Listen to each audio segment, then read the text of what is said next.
the green room. Boom, boom. All right. Well, we can't always see that things haven't changed, Rob. Yeah. We can't always, but we can't all be as funny as Adam. That's just how it is. All right. Good morning, everyone. Once again, good day, good afternoon, and welcome to the digital download, which is, that's my line, the longest running weekly business talk show on LinkedIn Live.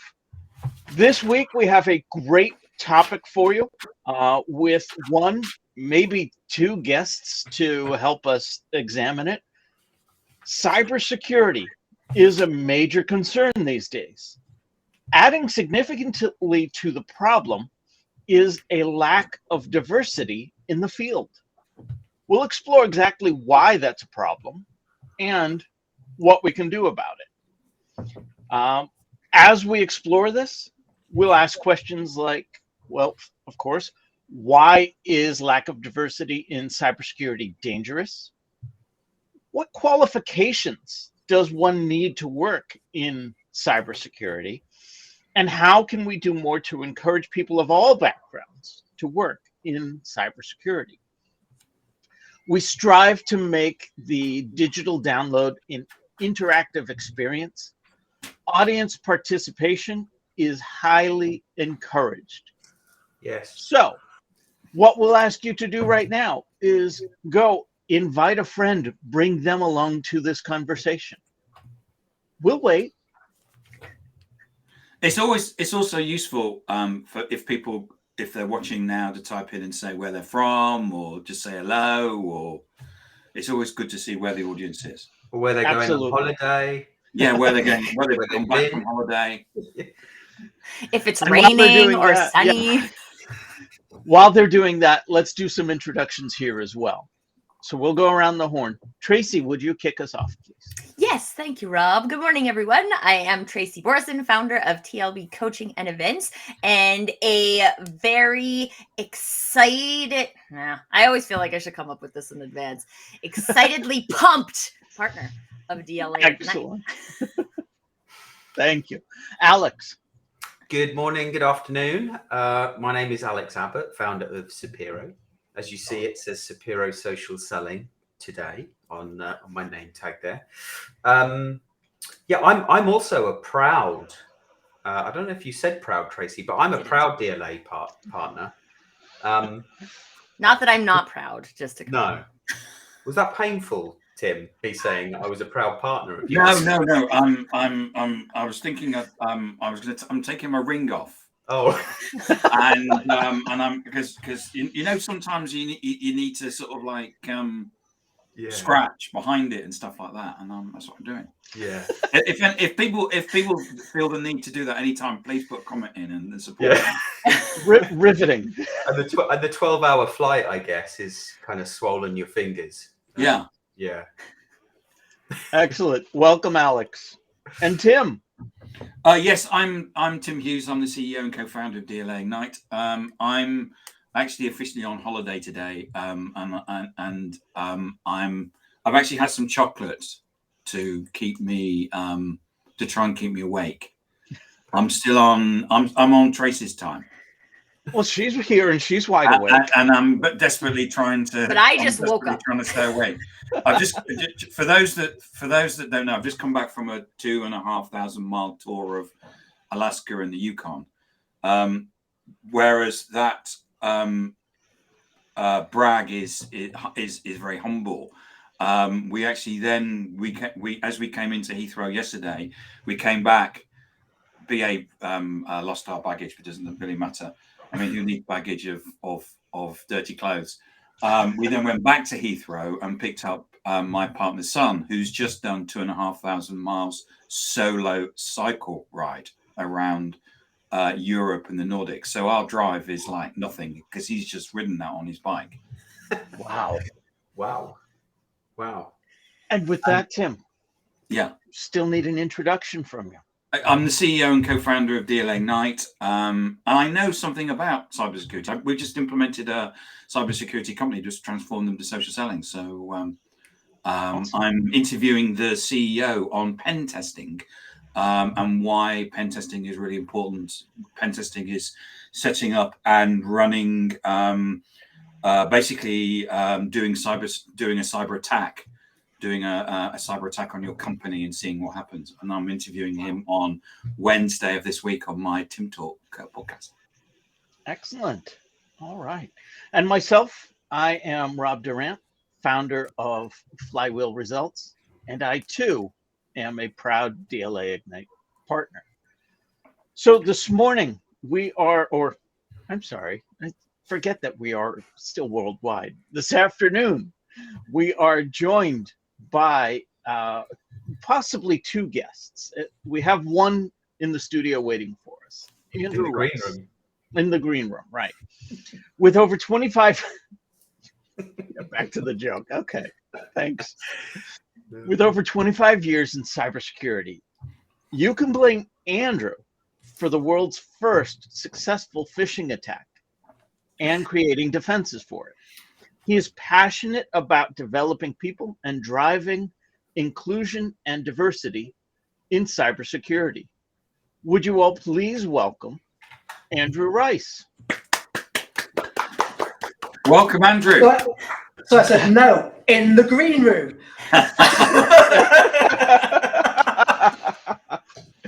Excellent. Thank you for the introduction. Now, it's wonderful to be here with such passionate people who are actually rocking this world.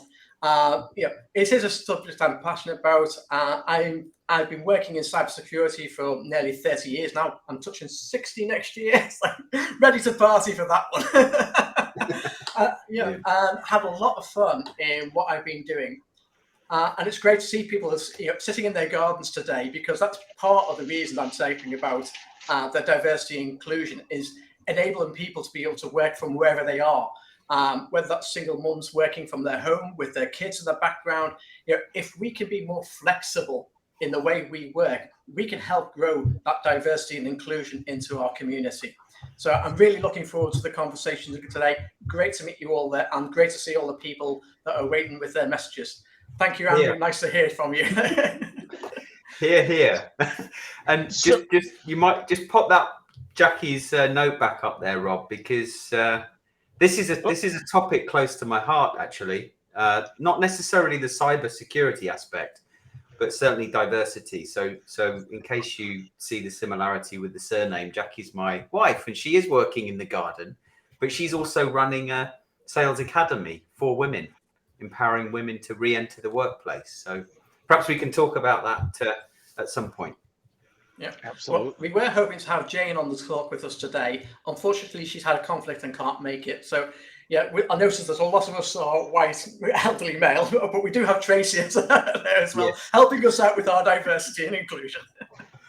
Andrew, honestly, I'm glad you brought that up, because we have talked about diversity on this show on more than one occasion. And sometimes we've been called out. Well, what do a bunch of old white men, gray-haired and all, know about diversity? The truth is, maybe nothing. But if you don't want us to have those conversations when diversity isn't necessarily represented, how are we ever going to have them when diversity is represented? It gets at me, as maybe you can tell. I am sorry that the board isn't looking like a rainbow right now. But I think the conversation is more important than any one individual. So I appreciate you bringing that up. And most importantly, I appreciate that you're being a champion for this and you're willing to come here and share that with us. Yeah, absolutely. I think that's one of my reasons for doing this and talking about this a lot. I have come through the ranks in cybersecurity, and a lot of it came from people like myself who were very technical people, very interested in the subject, liked to play with security and fell into the field that way. And there was a very sort of narrow view of what cybersecurity could deliver in those early days, and I was coming through this. But the team I've been working with recently at Vonage, they could not be much more diverse than they were. We had Pakistani, we had Polish people, we had Italians, we had people from India all around the world working together. And the reason that you need that sort of diversity is if you look at the challenges in cybersecurity, no matter which country you operate in, you are being targeted by the world. You can't have more diverse set of hackers attacking you. And if all you've got is people like myself thinking and working on this subject, you're going to have a fairly narrow, blinkered view of what's going on. The beauty of having that sort of diversity and inclusion around you is that you get different ideas, different ways of thinking. If in some countries, for example, copyright doesn't exist, and also you've got countries that protect the hackers because they're generating revenue for that country. It's a completely different way of thinking to the way you would think on your own. So it is absolutely vital to us that we have that diverse ways of thinking brought into the fold. That rolls right into the first question that I had for you. So why is a lack of diversity in cybersecurity actually considered dangerous? I think it's very dangerous to have that lack of diversity. If you look at the way the attackers are working today, they are using all sorts of tools like WormGPT. They've got better at attacking us, and they don't care about how the board looks. They care about their revenue streams. They are running this as a business, and it is a global business for them. And they have teams that are sitting in lots of countries around the world with lots of different ways of thinking, and they are all looking for that little chink in the armor. And if they can get a hook in that looks different from what you've expected and prepared for, they're going to do it. And they'll be ahead of the game. And so we need to be ahead of the game by having that broad church of thinking, addressing the problems, and trying to attack us from those different perspectives and different points of view and different ways of thinking. If you think about hacktivists around the world, we see collateral damage happening. For example, in the whaling season, I was working for a company called Hitachi Capital Finance, who had absolutely nothing to do with whaling whatsoever. But because it was a Japanese company, whenever that season arrived, the hacktivists would be out there and we would become collateral damage. So we had to have that different ways of thinking to ensure that we thought about different aspects of how and why, and why people would be attacking our organizations. When you talk about sort of the global threat, Andrew, we had a guest on last week, an AI specialist, Lee Gall, and we sort of got onto the topic of ethics, and then we got onto the topic of AI being that dangerous in the future that we should consider having, global treaties signed to protect us. You talk about cyber attacks and how much of it is AI. Is it all AI, or is it, I think it's definitely not all AI. We're still seeing the script kiddies who are running programs that are sitting in the background. We're seeing organized crime with their existing methods, and then we're seeing governments who have got serious capabilities, and they're continuing to. I once built a Windows 95 machine directly connected to the internet just to see what would happen. And before the operating system had been built, it was already compromised. So it's like, it is 24/7 out there from everywhere across the planet. But that sort of felt like a baseline. I would say at the moment, I'm guessing around 80% is your conventional attacks. But what we're seeing more of is people taking advantage of these AI tools and adapting them to their capabilities. We're seeing better phishing attacks. One of the best ones recently was a deep fake, which was Martin Lewis and Elon Musk. And it was so realistic that even Martin would be difficult to say, that's not my video. That's not me. Because the facial expressions, the lip movements, the eye movements, even just general sort of moving their body and the head around to the flow of the conversation. My father-in-law must have been every week, every time he visited, every single week, he's like, you've got to watch this. You've got to get into this. They're making hundreds, thousands of pounds. And it just seemed too good to be true. So we obviously didn't. Andrew, that's the second time this so far this episode the term phishing attack has come up. I'm presuming everyone knows what that means, and that's, you know, what happens when you assume. Can you tell us what you mean by a phishing attack? And phishing, by the way, is not spelled with an F, is it? It's a PH. It's for fish. And basically what it is, it started off with a broad email that would go out to almost everybody, trying to get you to click on a link. And often it would pretend to be from part of your organization or from a trusted third party. It may be something, it comes to you from Facebook saying, oh, your account's been compromised, you need to do this. It could come from your bank. It pretends to be one of those. And it would come to almost a generic person. They go through a whole list of email addresses that are bought in a database and just keep on hitting every single one to try and get somebody to click that link. And once they click that link, they would down malware onto their machine. It could down ransomware, all those sort of things to try and get onto your system and then get access to your bank accounts and finance systems, or to carry out an action which would transfer money to the criminal organization. And then they got more clever and started doing spear phishing, which is where they would target a specific individual in the company, often somebody like the PA to the chief financial officer, pretending to be the chief executive officer, saying, I need these funds today because I'm about to close this deal. And because the urgency was built into it and it looked legitimate, people were more likely to do it. And now they're using artificial intelligence to craft those spear phishing emails, those highly targeted emails. And as I say, coming back to the diversity side of things, they are coming at it from every company, every country around the world are seeing these sort of attacks. And as I say, they don't care about your background. They will come from you, from whatever country, to try and get to your systems. And so you see, like, it'll be Chinese against Russians and or Americans, and they're all over them. So it's a completely diverse mindset out there that are using these tools to attack your organizations.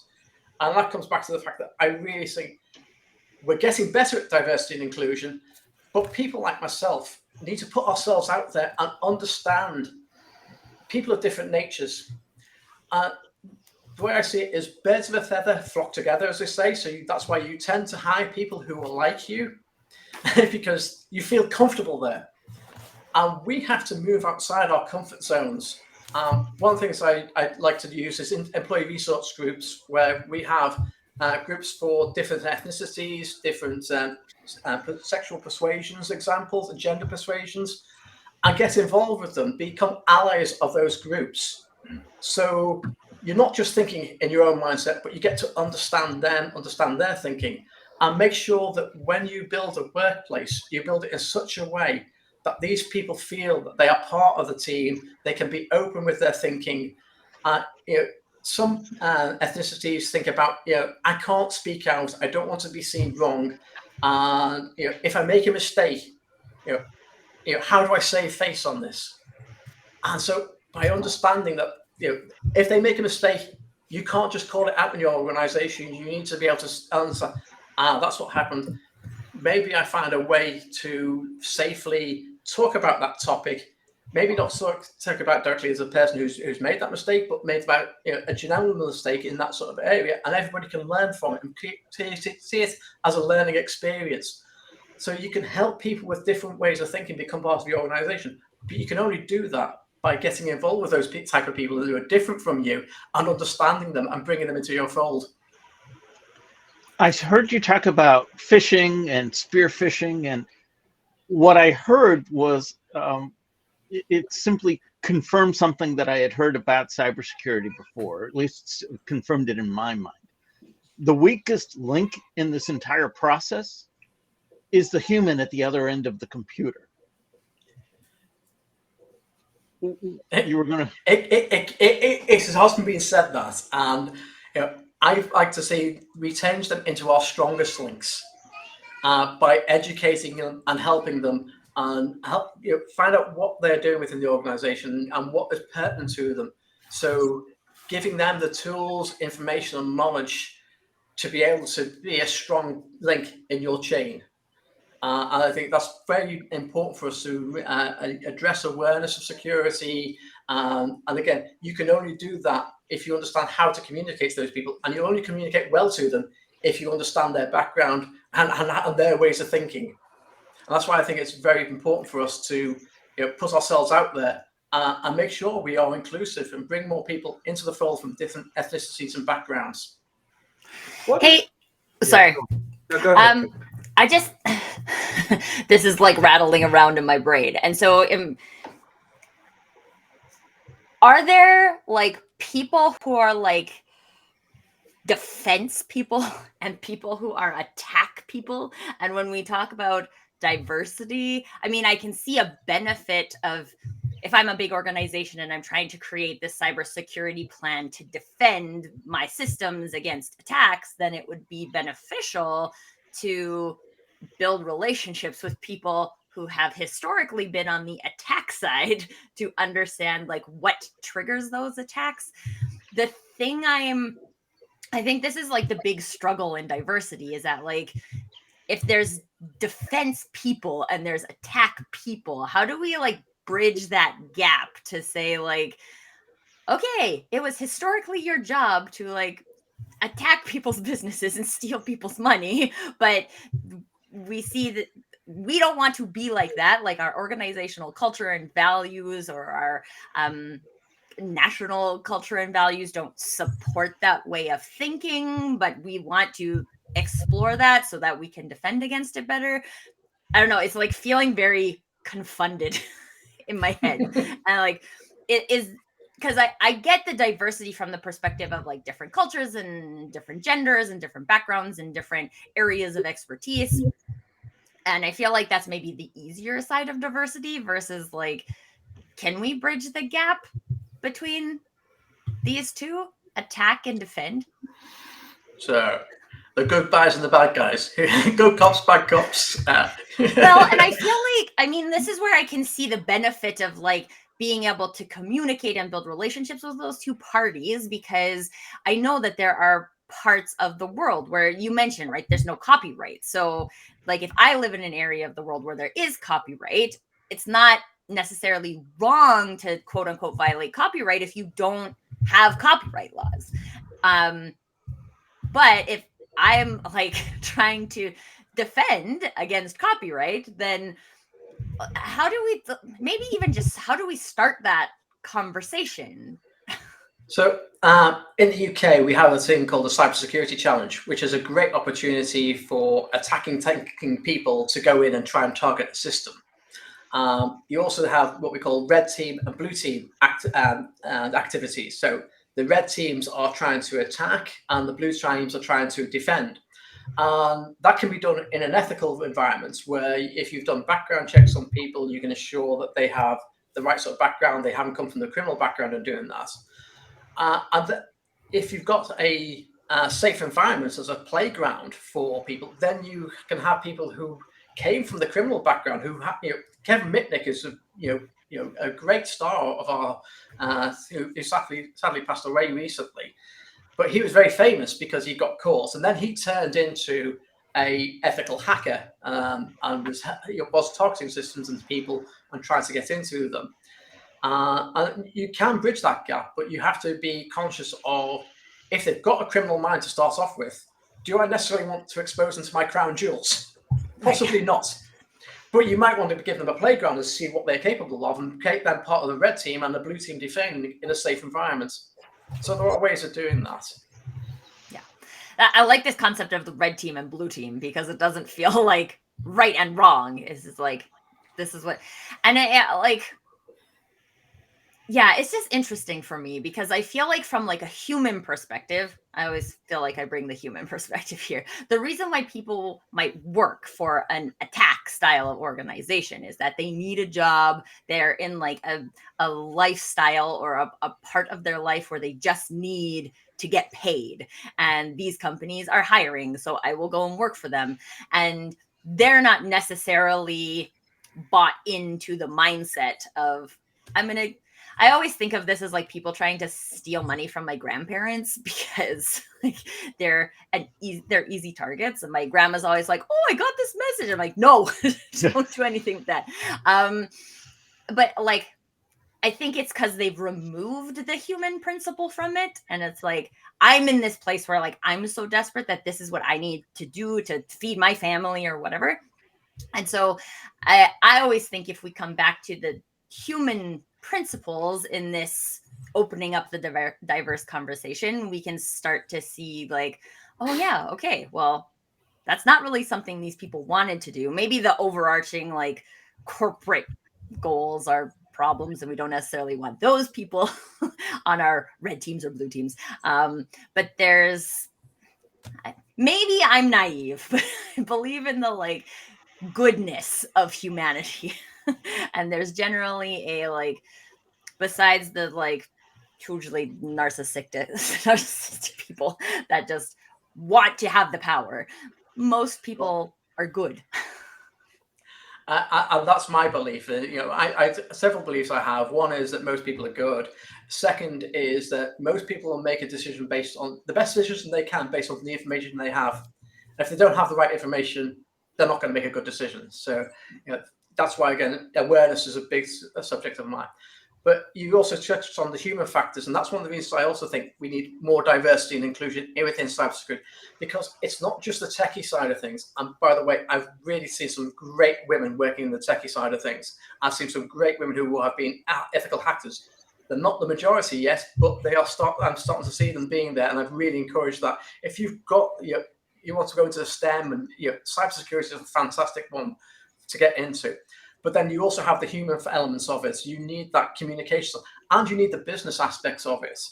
And that's why we need a broad way of thinking across all types of people, whether you're technical, whether you're a touchy-feely human type person, then we need that broad way of thinking. So if it's not just the techie side, what qualifications does one need to work in cybersecurity? There's a number of ways which you can go down. When I've been recruiting, I look more for attitude and aptitude than have they got a specific qualification. Because I've seen a lot of people who fell into this by playing, and they've got the right sort of aspirations and mindset and want to learn and do things. And it's always a changing world. So security keeps on changing every single year. There's something new to get involved with. So it's kind of I've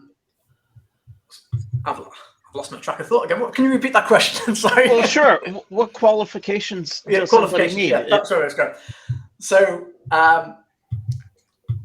certain qualifications that are very helpful. You can get degree courses and master's courses and doctorates, which you never used to be able to get when I started off in cybersecurity. So that's one good way of going down there. And again, within those, there are lots of different disciplines for getting into cybersecurity, whether it be down the risk and compliance route, whether it's found the hacking route, whether it's found the technology side of things and developing and coding securely. Lots of those through the university route. If you want specific to hacking, then the certified ethical hacker is a good qualification to get into the hacking mindset of it. The other organization I work with is IC Squared. They're an international organization, internationally qualified qualifications. The standard one is the CISSP, Certified Information Systems Security Professional. And again, within that, you can break out into all the different areas of security that you might be interested in.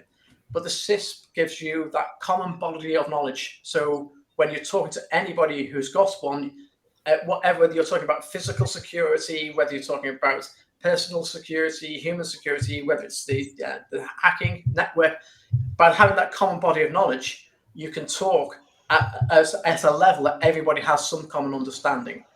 So regardless of your background, that's a great qualification to get into. If you're in the UK, the IISP is a good route. There's IASME. So there's a number of that. What I would suggest to people, if you're interested in security and you're looking for certification, go and Google it. You will find lots of certifications and find one that best suits how you're thinking and what you want to, what parts of the aspect of security you want to get into. What? Just wanted to share what Sandy Adam had put Really in the useful comments. figures. Thank you, Sandy. Women hold 25% of cybersecurity jobs globally in 2022, up from 20% in 2019 and around 10% in 2013. It's predicted that women will represent 30% of the global cybersecurity workforce by 2025, and that will reach 35% by 2031.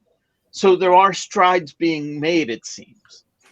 But I want to go back to where do those figures come from, Sandy? If it's possible to give us the source of that. But sorry, Rob.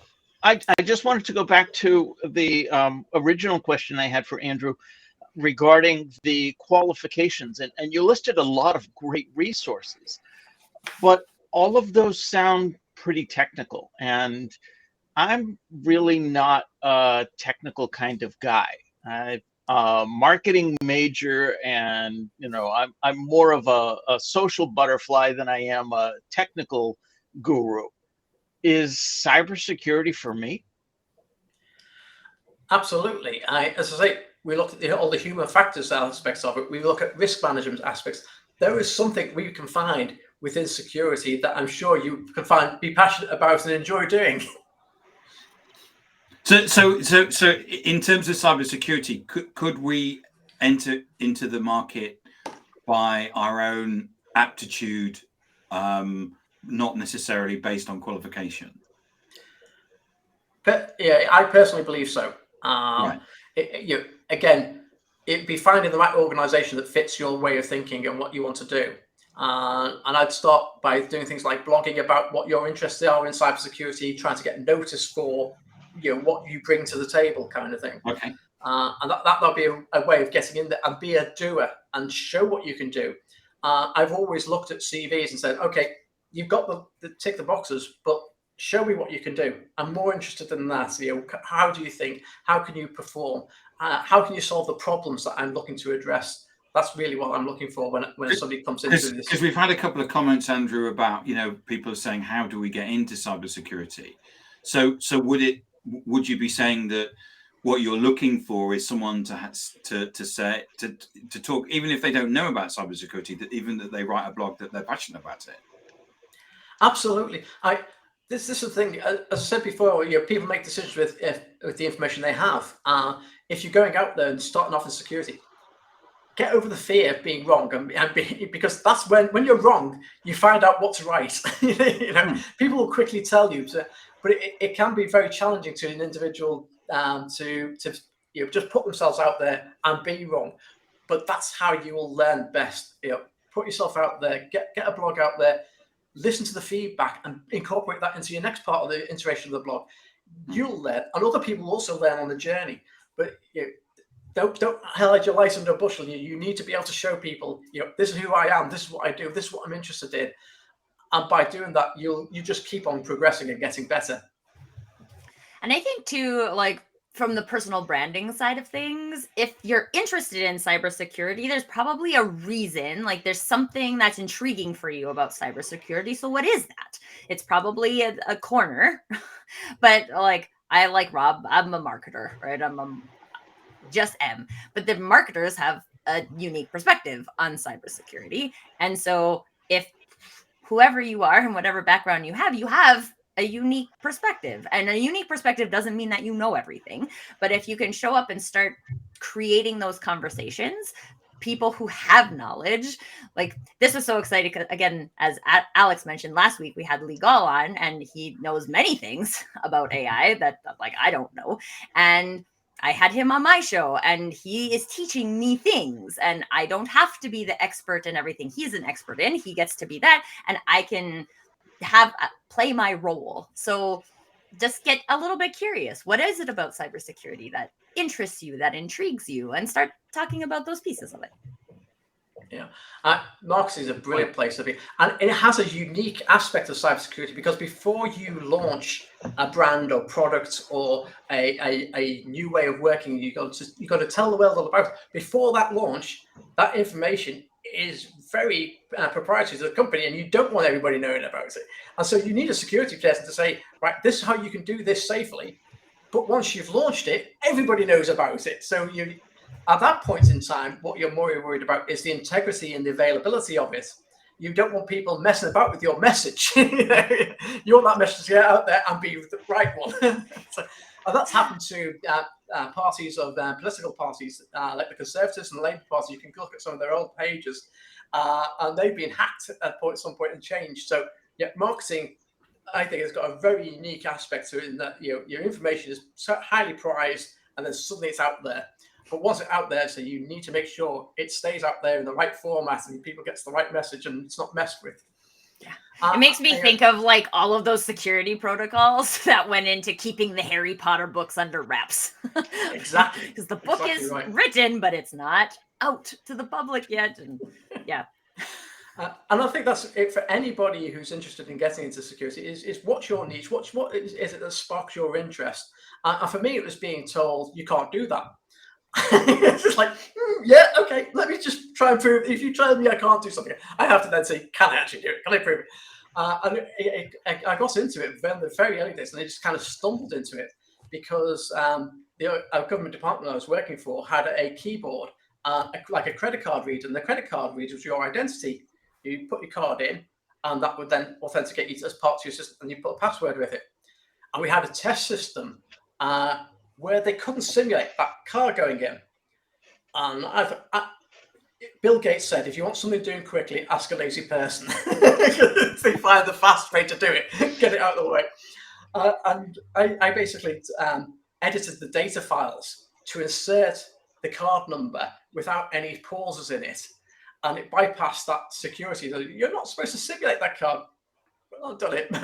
And that kind of, oh, right, that was a security weakness. That then, it's security. That's interesting. And that kind of sparked it off for me. You know, making things do things that they shouldn't be able to do. And you talked earlier on about, so going back to the discussion about diversity and inclusion, you talked about allyship and the fact that we should be allies. Here we are, you know, we're 5 white people. I'm white male, I'm middle class, middle aged. What do you think that we could be doing more to support and be allies to actually get more diversity and inclusion into cybersecurity and business as a whole?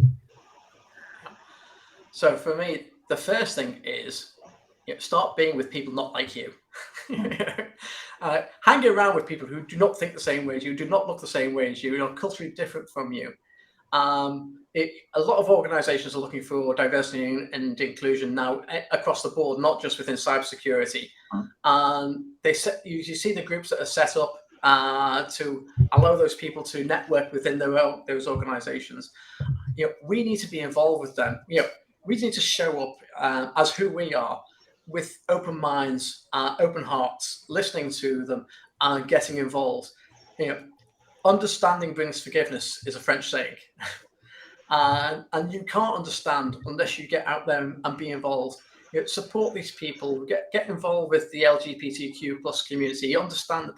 I was at one organization, and there was a gay fella there, and he was a really nice person. And it was bring your kids to school to work day. And I brought my kids with me, and he said, "Oh, can I take them off for ice cream?" Yeah, no problem. Go ahead.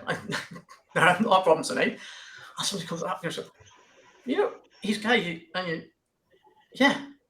But that was fear that was driving that conversation. Absolutely, yeah. And that fear was ignorance. If you don't hang out with these people, you will remain fearful and ignorant.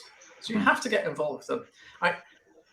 Just on another story with that person is one day I had my headphones in and I was listening to some music. He came up to me and he said, "What are you listening to?" And I went, "Queen." And he just went, "No need to be personal." Absolutely lovely guy, and he was so much fun. But you have to get to understand the other ways of thinking. These other people, get involved, put yourself out there, join. Be an ally, be supportive. Be open to conversations and bringing them in. Listen to their ways of thinking. Listen to their thoughts. Listen to their challenges and their problems. help them be part of the community and build that community of inclusion. And whilst those separate parts of these employees resource groups are there to help those individual communities grow and have a safe place to chat. We might be respectful. That is a safe place to chat. Join in, but join in that spirit of openness, open-heartedness, listening and understanding. That's the way to do it. Andrew, you mentioned fear as part of that, as a limiting factor for diversity. And do you think that this is specifically a problem in arenas like cybersecurity, which are kind of like not an industry created on fear, but it's an industry that's meant to like defend against things? So if we have mindsets like a business mindset of it's my job to defend against things, then does that kind of trickle into our relationship lives that convinces me I have to defend myself against other people instead of allowing for that openness? I'm glad you've asked that, because I hadn't thought of it like that. But there is that. We are defenders of the crown jewels. We're defenders of the organisation. We're reducing that attacks. And there is a fear, as you say, of what's in there is possibly part of that basic psyche of us. What's different can be threatening. So, yeah, I think that is something that could be there. I hadn't thought about it like that before, but yeah, we are there with that zero tolerance, zero trust aspect of where we implement cybersecurity in some respects. And if there's zero trust, how do you then build trust from there? And I've always seen that as like a philosophy within cybersecurity, but it's not something you can actually practical, because if you had zero trust, you couldn't do anything. Right.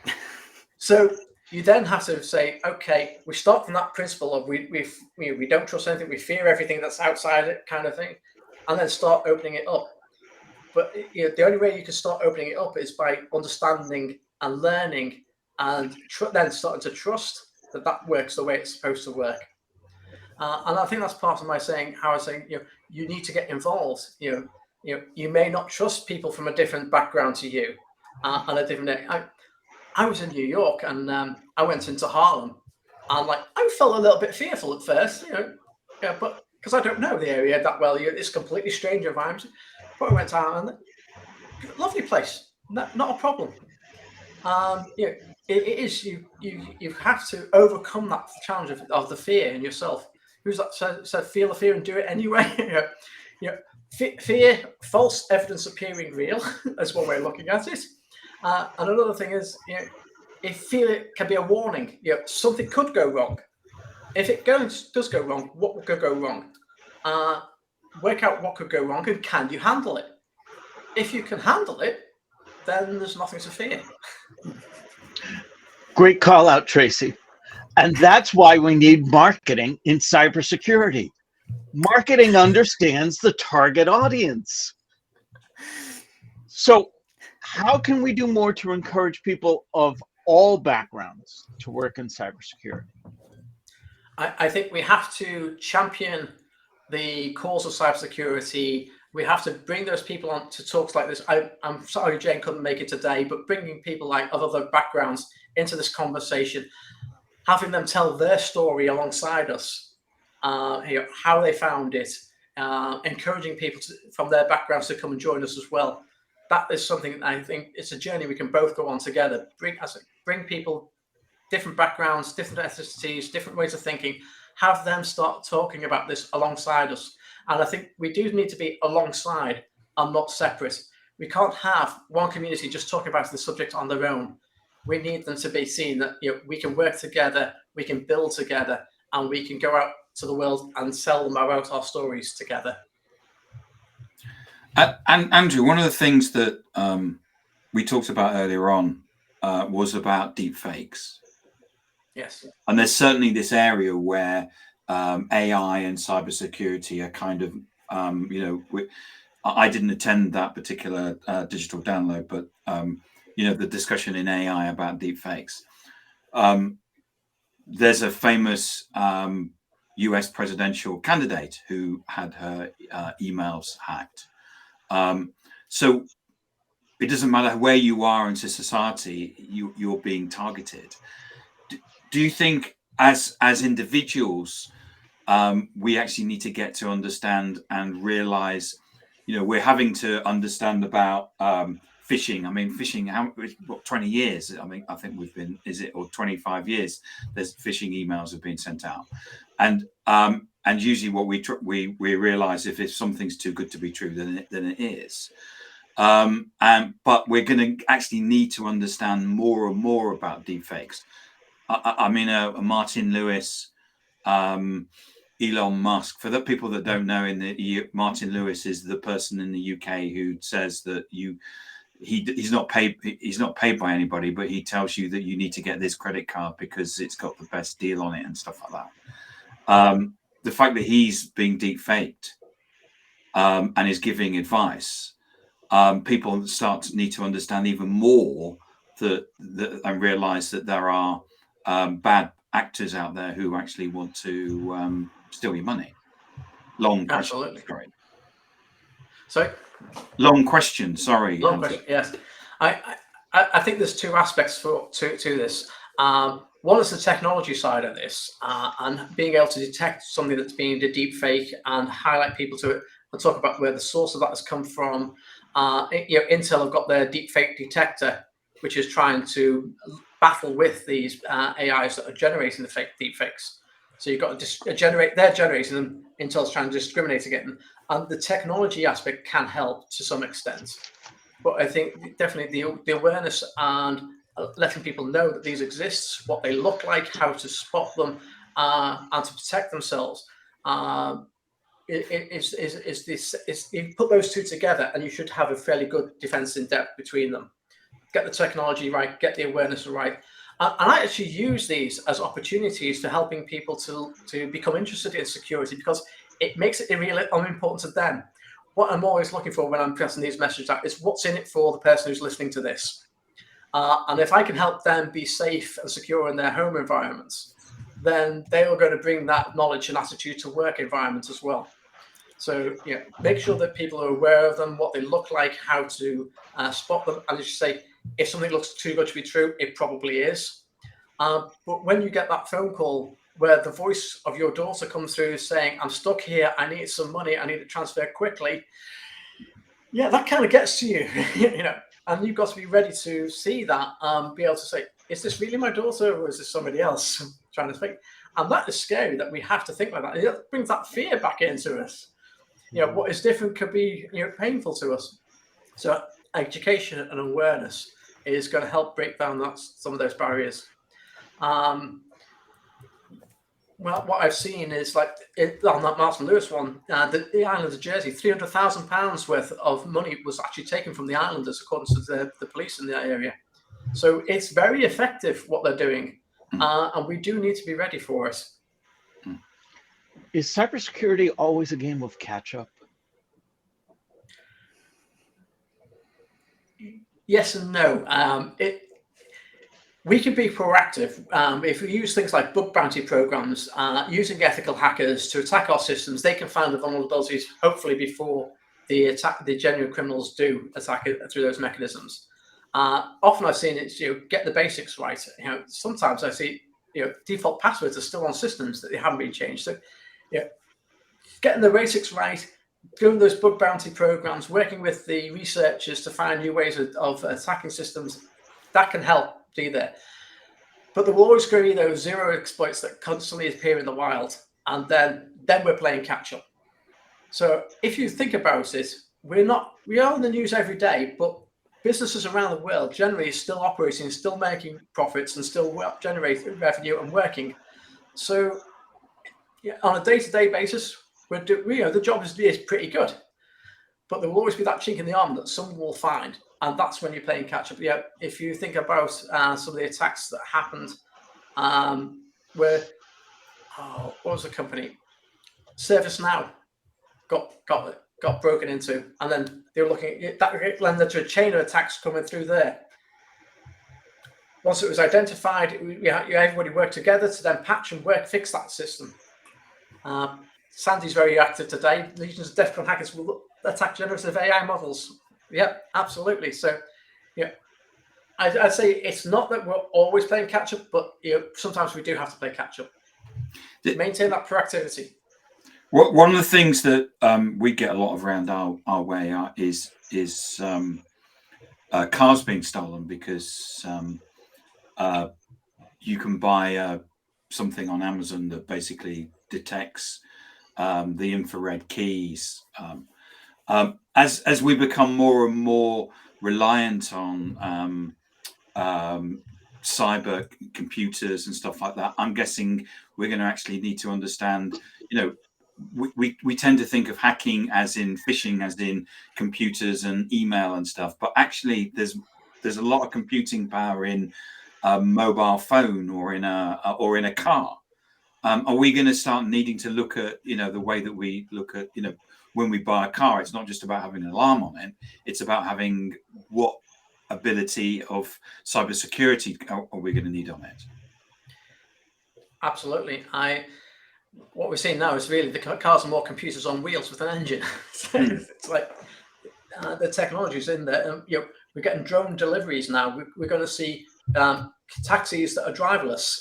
That's going to be coming down the future. They're looking at street furniture, which have been altered by hackers. So when it's in a 30 zone, the car thinks it's in a 50 zone.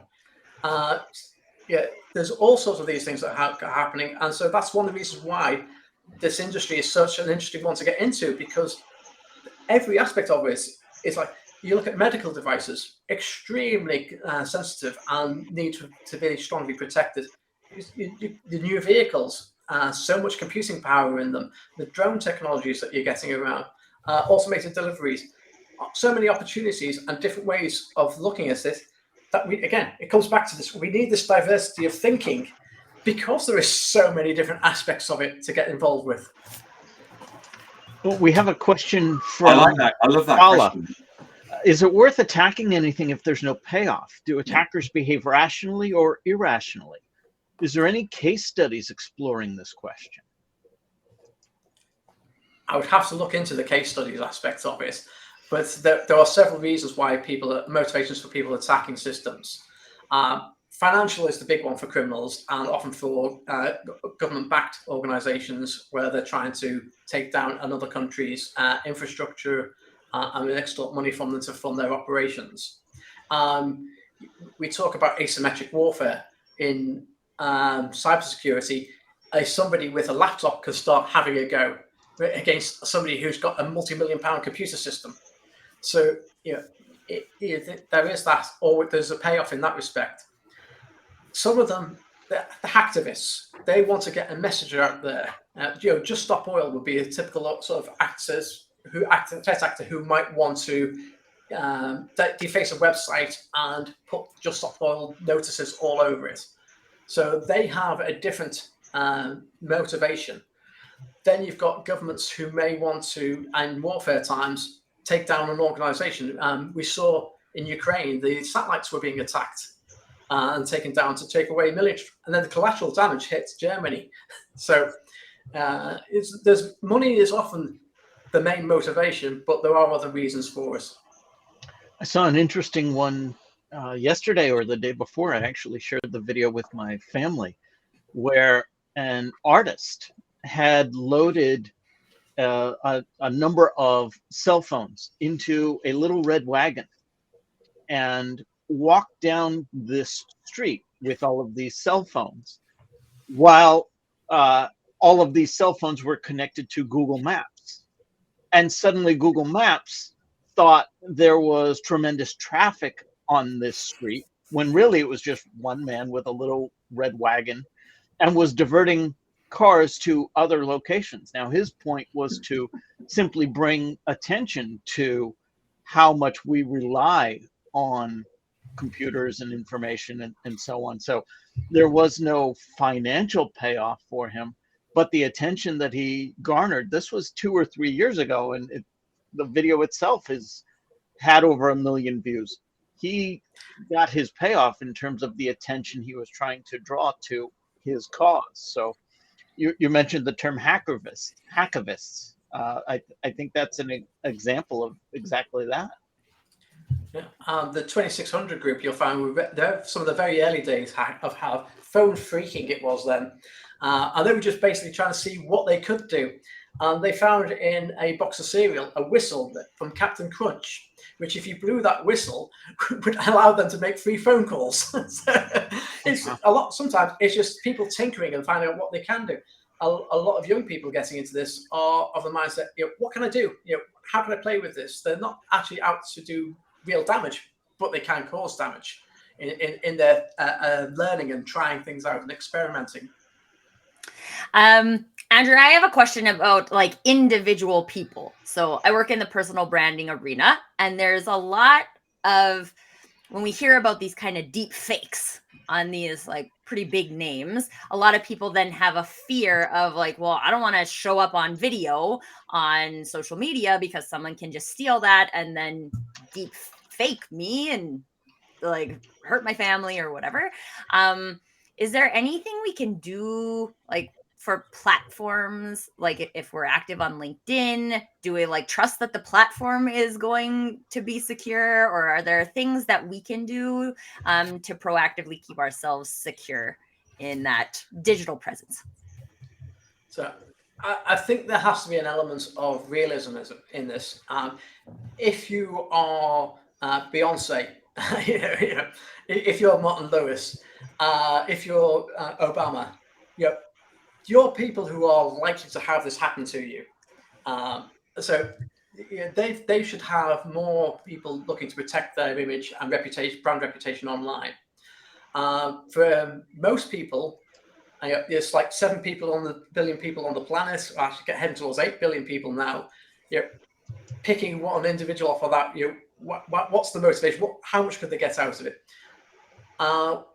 When you look at what the criminal activities are, when they actually tried to get into somebody's account and got access to their account, and when they realized there was no money in it, they went, oh, damn, put the phone down, went on to the next person target. So if they can't monetize your image for a realistic amount of money, then they're going to go elsewhere. If they can take your image and get some money and maybe use your image to attack your parents, then yes, there's a reason that they might want to do that.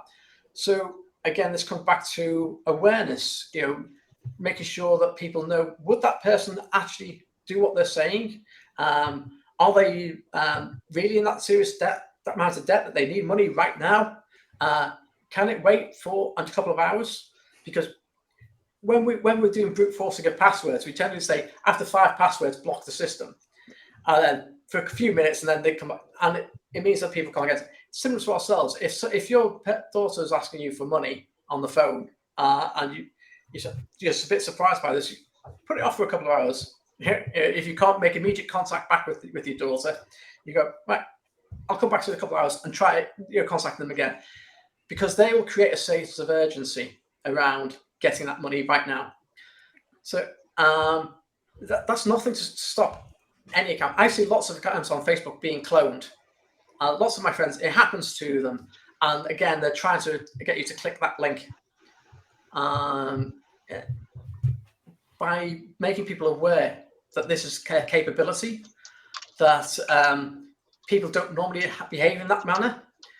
I've often seen a message pops up from somebody who's been cloned, and it's got a link to a video or something, and it's like, don't click the link. That was not normal behavior for that person. So I think the biggest one is education, awareness. Tell people about it, get the message out there. Andrew, this has been a great conversation. Thank you very much. Thanks, if Andrew. people wanted to get in touch with you, how would they go about doing that? The easiest way is probably find me on LinkedIn, Andrew David Rice. Find that andrew.rice@orange.fr. Awesome. That's probably one of the simplest email addresses I can think of for me. To our panelists, thank you. To our audience, thank you very much. This has been a great show. If you are interested in appearing on the digital download, if you have something to say, scan the QR code, fill out the application. We would love to host you sometime as well. For myself, Rob Durant, for the rest of the panelists, for our guest, Andrew, this has been another episode of The Digital Download, the longest running weekly business talk show on LinkedIn Live. I want to thank everyone for being a part of it today, and we'll see you again next week. Have a great Thanks, weekend. Thanks, Andrew. everyone. Thanks, everybody. Been great. Bye. Thanks.